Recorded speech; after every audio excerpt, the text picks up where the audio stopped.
एक समय की बात है। एक राजा के राज्य में एक व्यक्ति रहता था। वो व्यक्ति इतना आलसी था कि दिन रात वो सोते ही रहता था।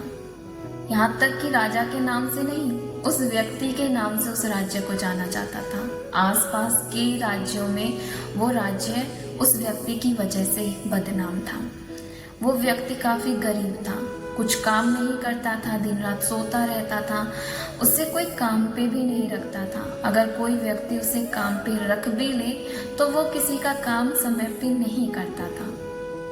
एक दिन वो सो रहा था पेड़ की छाया में। वहीं से ही राजा की सवारी निकल रही थी। राजा ने उस व्यक्ति को देखा और राजा को समय नहीं लगा ये समझने में ये तो वही व्यक्ति है जिसकी वजह से हमारा राज्य बदनाम है। राजा सोचता है क्यों ना मैं इसे कुछ ऐसा इनाम दूं, कुछ सोना चांदी दूं कि जिससे कि इसकी आर्थिक स्थिति सही हो जाए और हमारे राज्य का जो नाम आसपास के राज्यों में बदनाम है वो भी ठीक हो जाए। अब राजा उसके पास जाता है, उसे जगाता है और उसको बोलता है कि आज शाम सूर्य ढलने से पहले तुम्हें दरबार में आना है और जितना तुम्हारी मर्जी हो उतना तुम सोना चांदी लेके चले जाना राज्य से। वो व्यक्ति काफी खुश हो जाता है और राजा अपने रास्ते चले जाते हैं, वो व्यक्ति अपने घर चला जाता है। ये सारी बातें, जो भी बातें होती हैं, वो सारी बातें अपनी पत्नी को बताता है। उसकी पत्नी भी खुश हो जाती है। अब उसकी पत्नी बोलती है कि तुम फटाफट से जाओ और सोना चांदी लेके आओ। वो व्यक्ति बोलता है पहले तुम मेरे लिए खाना बनाओ, मैं बहुत भूखा हूँ, मैं तब जाऊँगा, मेरे शरीर में एनर्जी आएगी, मेरे शरीर में ताकत आएगी, तभी तो मैं ज़्यादा सोना चांदी लेके आ पाऊँगा।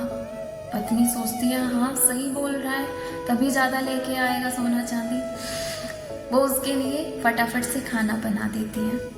अब वो आलसी आदमी इतना खाना खा लेता है कि उससे बैठा भी नहीं जाता, उससे चला भी नहीं जाता, वो विश्राम करने लग जाता है। उसकी पत्नी बोलती है अभी तक तुम गए नहीं। वो बोलता है कि पहले मैं विश्राम कर लेता हूँ तब जाऊँगा।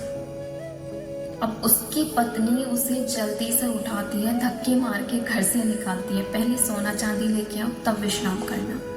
वो आदमी चला जाता है, लेकिन आलस्य होने के कारण देखता है कि अभी तो सूर्य डूबा ही नहीं है, काफी टाइम है, तब तक विश्राम कर लेता हूँ। वो फिर एक पेड़ की छाया देखता है और वहीं पे लेट जाता है। लेटते ही उसे नींद आती है और सोते सोते उसे रात हो जाती है। फिर से राजा की सवारी वहां से गुजर रही होती है, जा रही होती है। राजा देखते हैं कि ये तो वही व्यक्ति है जिसे मैंने सुबह इनाम के लिए बोला था, ये दरबार नहीं गया। अगर इसकी जगह कोई और व्यक्ति होता तो शायद अब तक अपना इनाम लेकर चला भी गया होता। राजा सोचता है कि इसका कुछ नहीं हो सकता।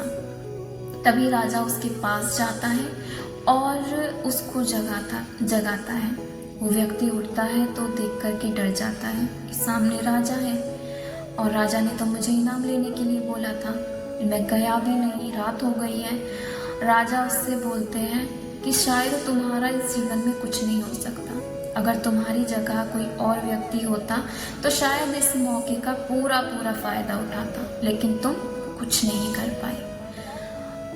अब वो व्यक्ति काफी शर्मिंदा होता है। स्टोरी ऑफ द मॉरल, अगर आप कुछ अपने जीवन में करना चाहते हो तो मौके को हाथ से मत जाने दीजिए। कल पर अगर हम अपने काम को छोड़ते हैं तो वो कल कभी नहीं आता है।